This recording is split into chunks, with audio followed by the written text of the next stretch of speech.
ಯಾವಾಗಲೂ ಹಳೆ ಹುಡುಗಿರ್ ಗಂಡೀರು ಐಮಿಂಡ್ರಿಗಳ ಥರ ಕಾಣ್ತಾರೆ ಅಂತ. ನನ್ನ ಹಳೆ ಹುಡುಗಿ ಮೇಲಲ್ಲ, ಅವಳು ಹಿಡಿದಿರೋನು ಯಾರು. ಅದು ಸಂಜನಾ ತುಂಬ ಚೆನ್ನಾಗಿ ಆ್ಯಕ್ಟ್ ಮಾಡಿದ್ದಾರೆ. ಅವ್ನು ಕತ್ತಿನ ಪಟ್ಟಿ ಕೈ ಹಾಕೊಂಡು ಕೇಳ್ತಾಳೆ ನನ್ನ ಮದುವೆ ಆಗ್ತೀಯಾ ಅಂತ. ಅಷ್ಟು ಸೆನ್ಸಿಟಿವ್ ಹುಡುಗಿ ಅದು. ಆದರೆ ಅದರಲ್ಲಿ ಒಂದು ಮಾತಲ್ಲಿ ಹೇಳ್ಬಿಡ್ತೀವಿ, ಬೆಂಗಳೂರು ಎಲ್ರದ್ದು ಆದರೆ ಯಾರ್ದು ಅಲ್ಲ. ಆಮೇಲೆ ಎಕ್ಕದಲ್ಲಿ ಇನ್ನೊಂದು ವಿಷಯ ಮತ್ತೆ ಆದಿತ್ಯ ಅವರು ಪಾತ್ರ ದುರ್ಗಾ ಪ್ರಸಾದ್ ಇನ್ಸ್ಪೆಕ್ಟರ್ ಬರೋದು. ಅದೇ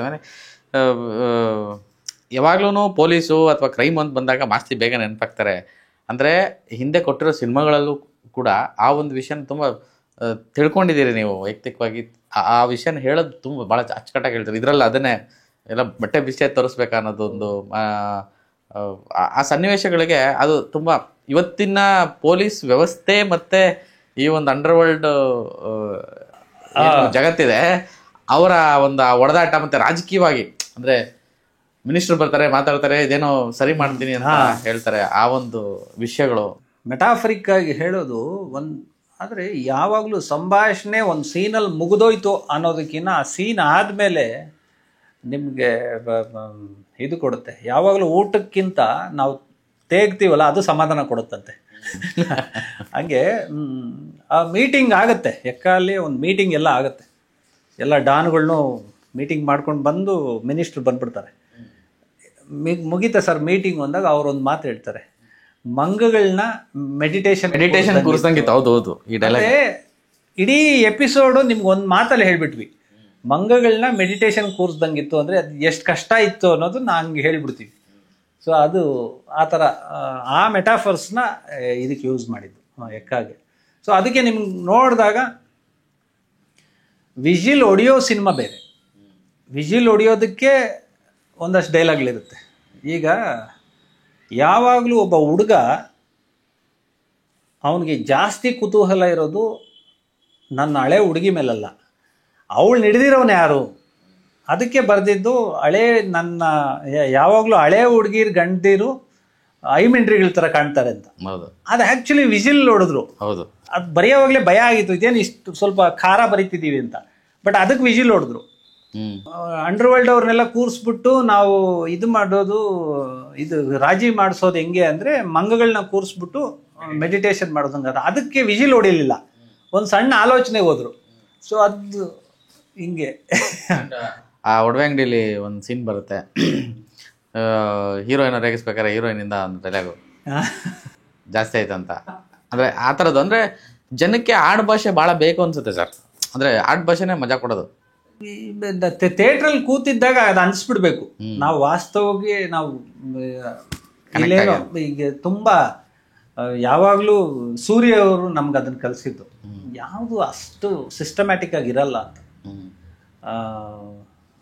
ತಂದೆ ಜೊತೆ ಅಪ್ಪ ಮಾತ್ರೆ ತಗೊಂಡ್ರ, ಅಪ್ಪ ಊಟ ಮಾಡಿದ್ರ, ಹಂಗಿರಲ್ಲ. ಅಪ್ಪ ಊಟ ಮಾಡ್ದ ಅಂತಾನೆ ಕೇಳಲ್ಲ, ಅಮ್ಮ ಹೇಳ್ತಾಳಲ್ಲ ನಿಮ್ಮಪ್ಪ ತಿಂದು ಹೋದ್ರು ಕಣೋ ಅಂತ. ಅಂದರೆ ಅಷ್ಟು ಸರಾಗವಾಗಿರುತ್ತೆ. ಅದು ಸಂಜನಾ ತುಂಬ ಚೆನ್ನಾಗಿ ಆ್ಯಕ್ಟ್ ಮಾಡಿದ್ದಾರೆ. ಅಂದರೆ ಪಕ್ಕ ಏರಿಯಾ ಹುಡುಗ ಹೆಂಗಿರ್ತಾನೆ, ಅವನು ಕತ್ತಿನ ಪಟ್ಟಿ ಕೈ ಹಾಕೊಂಡು ಕೇಳ್ತಾಳೆ ನನ್ನ ಮದುವೆ ಆಗ್ತೀಯಾ ಅಂತ. ಅಷ್ಟು ಸೆನ್ಸಿಟಿವ್ ಹುಡುಗಿ ಅದು. ಅದಕ್ಕೆಂದರೆ ಅದಕ್ಕೆ ಯಾವಾಗಲೂ ಅದರ ಬದುಕು ಸೇಫರ್ ಝೋನಲ್ಲಿ ಇರಬೇಕು ಅಂತ. ಅದು ಎರಡು ವೇರಿಯೇಷನ್ ತುಂಬ ಚೆನ್ನಾಗಿ ಕೊಟ್ಟಿದ್ದಾರೆ ರೋಹಿತ್ ಸರ್. ಒಂದು ಹುಡುಗಿ ನಾಳೆ ಬಗ್ಗೆ ಮಾತಾಡೋಳು,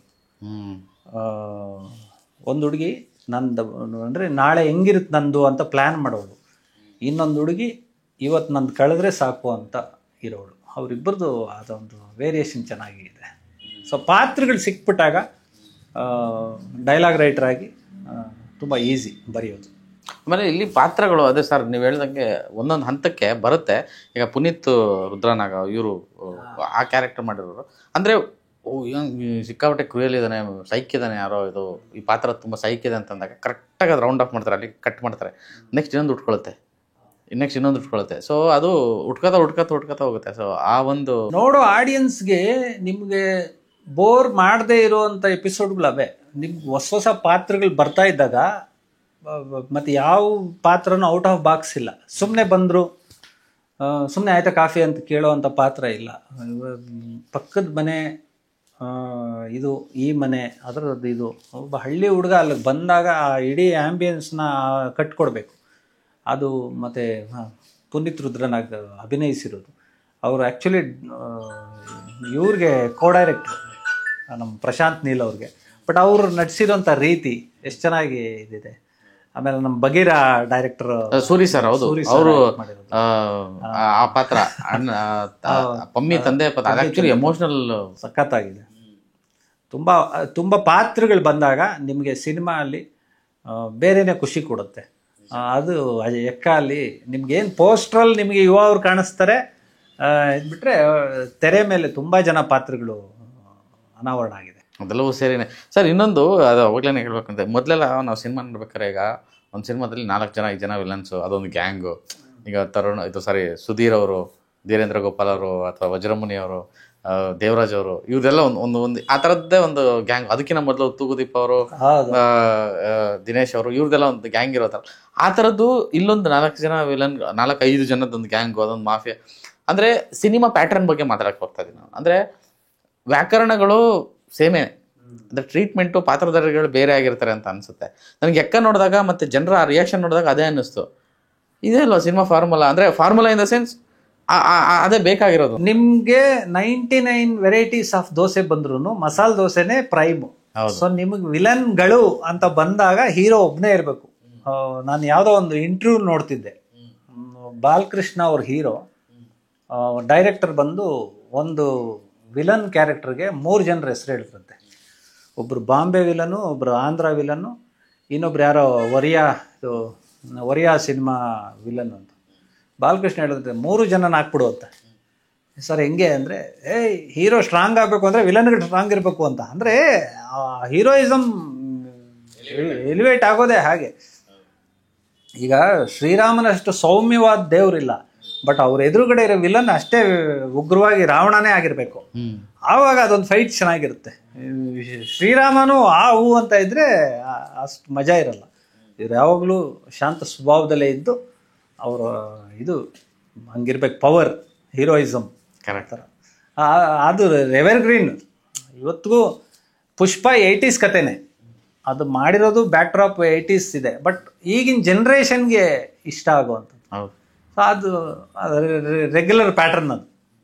ಸರ್, ಪ್ರತಿ ಸಲ ಈ ವಾಸ್ತವತೆಯನ್ನು ಮಾತಾಡ್ಬೇಕಾದ್ರೆ, ರಿಯಾಲಿಟಿನ ಮಾತಾಡ್ಬೇಕಾದ್ರೆ ಬೆಂಗಳೂರು ಬಗ್ಗೆ ಅಥವಾ ಬೆಂಗಳೂರು ಈ ಬದುಕು ತುಂಬ, ಅಂದರೆ ಬೆಂಗಳೂರಲ್ಲಿ ಬದುಕುಗಳು ಬೇರೆ ಬೇರೆ ನಾನಾ ಥರ ಬದುಕುಗಳು. ಮತ್ತು ಆ ಬೆಂಗಳೂರು ಬಗ್ಗೆ ಮಾತಾಡ್ಬೇಕಲ್ಲ, ನೀವು ಒಂದು ವಿಶೇಷವಾಗಿ ಏನೋ ಮಾತಾಡಿರ್ತೀರ, ಈ ಸಿನಿಮಾದಲ್ಲೂ ಅದನ್ನು ಹೇಳಿದ್ದೀರಾ. ಅಂದರೆ ತುಂಬ ರಿಲೇಟ್ ಆಗುತ್ತೆ ತುಂಬ ಜನಕ್ಕೆ ಅದೊಂದು. ಅಂದರೆ ಅದರಲ್ಲಿ ಒಂದು ಮಾತಲ್ಲಿ ಹೇಳ್ಬಿಡ್ತೀವಿ, ಬೆಂಗಳೂರು ಎಲ್ರದ್ದು ಆದರೆ ಯಾರ್ದು ಅಲ್ಲ. ಇವತ್ತು ಅವ್ನು ಬೆಂಗಳೂರಲ್ಲಿ ಇದ್ದಾನೆ ಅಂತಾರೆ ಹೊರತು ಇಲ್ಲಿನವ್ರು ಕೇಳು ನಿಮ್ಮ ಊರು ಯಾವುದು ಅಂದರೆ ಅವ್ನ ಬಾಯಲ್ಲಿ ಬೆಂಗಳೂರು ಅಂತ ಬರಲ್ಲ. ಆ ಊರವ್ರು ಬೆಂಗಳೂರಲ್ಲಿ ಇದ್ದಾನೆ ಅಂತಾರೆ, ಬಟ್ ಇಲ್ಲಿ ಅವನ್ನ ಕೇಳಿದಾಗ ಅವ್ರ ಊರ ಹೆಸರೇ ಹೇಳ್ತಾನೆ. ಸೊ ಬೆಂಗಳೂರು ಎಲ್ರದು ಆದರೆ ಯಾರ್ದು ಅಲ್ಲ ಅನ್ನೋ ಥರದ್ದಾಗುತ್ತೆ. ಅದೇ ನಂಗೆ ಅದು ಅದೇ ನೀವು ಹೇಳ್ದಂಗೆ ಒಂದು ಡೈಲಾಗು ಹೇಳಿದ್ಮೇಲೆ ಒಂದು ಸ್ವಲ್ಪ ಯೋಚನೆ ಮಾಡಿ ಹೌದಲ್ವಾ ಅಂತ ಅದು ಕಟ್ಟಿರೋದು, ಇದು ಕಟ್ಕೊಂಡು ಹೋಗುತ್ತೆ. ಇಲ್ಲಿ ನಿಮಗೆ ತುಂಬ ಎಕ್ಕಲ್ಲಿ ಒಂದು ಮಾತಿದೆ, ಒಬ್ಬ ಸಾಲ ಮಾಡಿರೋನು ನಾನು ಸಿಟಿಗೆ ಹೋಗ್ಬಿಡ್ತೀನಿ ಅಂದರೆ ಅಲ್ಲಿ ತುಂಬ ಜನ ಸಾಲಗಾರರು ಇರ್ತಾರೆ, ಅಲ್ಲಿ ನೀನೊಬ್ಬ ಸಾಲಗಾರ ಸೇರ್ಕೊಂತೀಯ ಹೊರತು ನೀನು ಆ ಊರವನು ಆಗಲ್ಲ ಅನ್ನೋ ಥರದ್ದು ಮಾತು ಬರುತ್ತೆ. ಅದನ್ನು ಚೆನ್ನಾಗಿ ರೋಹಿತ್ ಪದಕಿ ಅವ್ರಿಗೆ ನಾನು ಹೇಳಲೇಬೇಕು ಥ್ಯಾಂಕ್ಸ್. ಯಾಕೆಂದರೆ ಇಂಥ ಒಂದು ಸ್ಕ್ರಿಪ್ಟ್ಗೆ ನಮ್ಮನ್ನು ಕರೆದು ಬರೆಸ್ಕೊಂಡಿದ್ದು, ಮತ್ತು ಹೀಗೆ ಬರೀರಿ ಸರ್ ವರ್ಕ್ ಆಗುತ್ತೆ ಅಂತ ಹೇಳಿದ್ದು, ಮತ್ತು ಹಾರ್ಡ್ ವರ್ಕರು. ಇವತ್ತು ಎಷ್ಟೋ ಜನ ಸೀನಿಯರ್ ಡೈರೆಕ್ಟರ್ಗಳಿಗೆ ಸ್ಫೂರ್ತಿ ಇವರಂತೆ ಹೇಳ್ಬೋದು. ಏಕೆಂದರೆ ನಮ್ಗೆ ಆ ಕಷ್ಟ ಗೊತ್ತಿದೆ. ಜನವರಿಯಲ್ಲಿ ಶುರು ಮಾಡಿ ಜುಲೈಯಲ್ಲಿ ತೆರೆಗೆ ತರೋದು, ಅದು ಇಷ್ಟು ದೊಡ್ಡ ಕಮರ್ಷಿಯಲ್ ಸಿನಿಮಾನ ನಾವು ಕಡ್ಡಿಪುಡಿ 58 ದಿನದಲ್ಲಿ ಮಾಡಿದ್ವಿ, ಇದು 72 ದಿನದಲ್ಲಿ ಮಾಡಿರೋದು. ಮತ್ತು ಮಾಡಿ ಸೈ ಅನ್ನಿಸ್ಕೊಳೋದು ಇದೆಯಲ್ಲ, ಅದು ಅದೇ ಎಗೈನ್ ಅಶ್ವಿನಿ ಮೇಡಮ್ ಮತ್ತು ಜಯಣ್ಣ, KRG ಸ್ಟುಡಿಯೋಸ್, ಇವ್ರದ್ದೆಲ್ಲರದ್ದು ಟೀಮ್ ವರ್ಕ್ ಒಂದು ಒಳ್ಳೆ ನಾಂದಿ. ಪ್ರೊಡಕ್ಷನ್ ಹೌಸ್ಗಳು ಸೇರಿ ಸಿನಿಮಾ ಮಾಡೋದು, ಆವಾಗ ಮಾತುಕತೆಗೂ ಇದಾಗುತ್ತೆ. ಮತ್ತು ಅವ್ರು 3 ಜನ ಮಾಡಿದ್ದಾರೆ ಅಂದರೆ ಏನೋ ಒಂದು ಗ್ರಿಪ್ ಆಗಿದೆ ಅನ್ನೋದು, ಅದು ಕರೆಕ್ಟಾಗಿ ಜನ ಆಶೀರ್ವಾದ ಮಾಡಿರೋದು. ಅದು ಇನ್ನೊಂದಷ್ಟು ಬ್ಯಾನರ್ಗಳೆಲ್ಲ ಒಟ್ಟಿಗೆ ಸೇರೋದು, ಒಂದು ಹೆಲ್ತಿ ಕಾಂಪಿಟೇಷನ್ ಅಂತೂ ಇರುತ್ತೆ. ಇವತ್ತು ಎಷ್ಟೋ ಟೀಮ್ಗಳು ಎಷ್ಟೋ ಟೀಮ್ಗಳು ಒಡೆದೋಗಿ ಸಿನಿಮಾಗಳು ಮಾಡ್ತಾ ಇದ್ದಾರೆ, ಬಟ್ ಇವರು ಒಟ್ಟಾಗಿ ಸಿನಿಮಾ ಮಾಡ್ತಾ ಇರೋದು ತುಂಬಾ ಒಳ್ಳೆ ಸೈನ್. ಆ ಹೊಡೆದೋಗಿದ್ರ ಬಗ್ಗೆ ಪ್ರೇಕ್ಷಕರು ಮಾತಾಡ್ತಾರೆ, ನೀವೆಲ್ಲ ಒಟ್ಟಿಗೆ ಸಿನಿಮಾ ಮಾಡಿ ಹೌದು, ಒಟ್ಟಿಗೆ ಆಕ್ಚುಲಿ ಈ ಸಿನಿಮಾ ವಿಚಾರಕ್ಕೇನೆ ಒಂದಷ್ಟು ಅದೇ ನಾನು ಆಗ್ಲಿ ಕಮೆಂಟ್ಸ್ ಅಂತ ಹೇಳಿದ್ರೆ ಅಲ್ಲಿ ಹಾಕಿದ್ದಾರೆ ಜನನೇ. ಟೀಮ್ ಇಂಪಾರ್ಟೆಂಟ್ ಯಾವಾಗ್ಲೂ ನೋಡಿ, ಟೀಮ್ ಆಗಿರೋದಕ್ಕೆ, ಟೀಮ್ ಅಪ್ ಆಗಿರೋದಕ್ಕೆ ಆ ಗ್ರಿಪ್ ಸಿಕ್ಕಿರೋದು, ಸಿನಿಮಾ ಗೆದ್ದಿರೋದು. ಸರ್ ನಾನು ಯಾವಾಗಲೂ ಹೇಳೋದು, ಎಷ್ಟೋ ಸತಿ ಹೇಳಿದ್ದೀವಿ, ನಮ್ಮ ಕನ್ನಡ ಜನ ಅವ್ರು ಎಷ್ಟು ಒಲವಿರುತ್ತೆ ಕನ್ನಡದ ಬಗ್ಗೆ, ಕನ್ನಡದ ಸಿನಿಮಾದ ಬಗ್ಗೆ ಅಂದರೆ ಜಾಸ್ತಿ ಬರಿಬೇಡ್ರಪ್ಪ. 200 ಸಿನಿಮಾಗಳು ಬರ್ತಾ ಇದೆ ಅಂದರೆ 200 ಸ್ಟೂಡೆಂಟ್ಸು ಸಿನಿಮಾ ಅಂದರೆ ಪರೀಕ್ಷೆ ಬರೆಯೋಕ್ಕೆ ಕೂತ್ಕೋತಾ ಇದ್ದೀರಾ. ನೀವು 99, 100ಕ್ಕೆ ಬರಿಬೇಡಿ, 35 ಮಾರ್ಕ್ಸಿಗೆ ಬರೀರಿ. ನಾವು ಇದ್ದೀವಿ ಅಂತಾರೆ. 35 ಮಾರ್ಕ್ಸ್ ತೊಗೊಳಕ್ಕಾಗ್ತಿಲ್ಲ ಅಂದರೆ ಯಾವ ಥರ ಹೇಳೋದು? ನೀವು 35 ಮಾರ್ಕ್ಸ್ ಬರೀರಪ್ಪ, ನಾವು ಅವ್ರು ಯಾರೋ 100 ಮಾರ್ಕ್ಸ್ ಬರೆದಿರೋರ ಜೊತೆ ನಾವು ಕಾಂಪೀಟ್ ಮಾಡ್ತೀವಿ. ದಿ ಬೆಸ್ಟ್ ಎಕ್ಸಾಂಪಲ್ ಅಂದರೆ ರಂಗಿತರಂಗ. ಬಾಹುಬಲಿ ರಿಲೀಸ್ ಆಗಿತ್ತು, ಎಲ್ಲೆಡೆ ದೇಶದೆಲ್ಲೆಡೆ ಬಾಹುಬಲಿ ಬಗ್ಗೆ ಮಾತಾಡ್ತಾಯಿದ್ರು. ಅದ್ರ ಜೊತೆಗೆ ರಿಲೀಸ್ ಆಗಿದ್ದು ರಂಗಿತರಂಗ.